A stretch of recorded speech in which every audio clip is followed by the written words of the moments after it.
बिस्मिल्लाहिर्रहमानिर्रहीम। अस्सलाम वालेकुम नाज़रीन, परदेसी न्यूज़ में खुश आमदीद। ओमान से आपको खबर देते चलें कि ओमान में दोबारा लॉकडाउन लगने जा रहा है। ओमान में दुकानें और रेस्तरां रात 8 से सुबह 5 बजे तक बंद रहेगी। सल्तनत ओमान पूरे मुल्क में तमाम दुकानें, रेस्तरां और तिजारती सरगर्मियाँ रात 8 से सुबह 5 बजे तक बंद रखने का फ़ैसला किया है। फैसले पर अमल दरामद जुमेरात 4 मार्च से शनिचर 20 मार्च की सुबह तक होगा।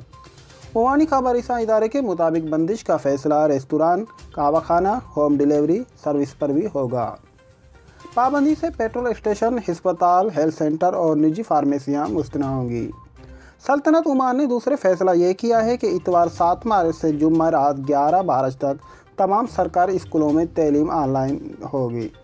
ओमानी हुकूमत का कहना है कि इस दौरान मुल्क में कोरोना वबा की सूरत हाल की गहराई से जायज़ा लिया गया है। आइंदा के लिए फ़ैसला नई सूरत हाल को मद्देनज़र रख कर किए जाएंगे। बयान के मुताबिक इन दिनों मुल्की व बैनुल अक़वामी सतह पर कोरोना वायरस तेज़ी से फैल रहा है और मौजूदा मरहला नाजुक है। बयान हुकूमत ने लोगों से अपील की है कि वो इंतहाई मोहतात रहें।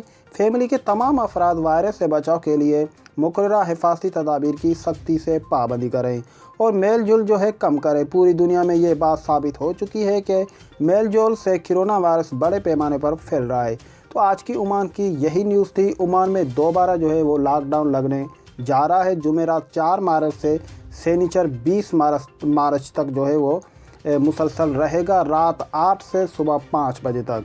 तो आज की ओमान की तरफ से यही न्यूज़ थी जो हमने आप तक पहुंचाई। आप जहाँ रहें खुश आबाद रहें, हंसते मुस्कुराते रहें। आप पर, आपकी फैमिली पर अल्लाह ताला अपनी रहमतें बरकतें बरसाता रहे। फिर मिलेंगे इंशाल्लाह अगली वीडियो में। तब तक के लिए हम चाहेंगे आपसे इजाज़त। अल्लाह निगहबान।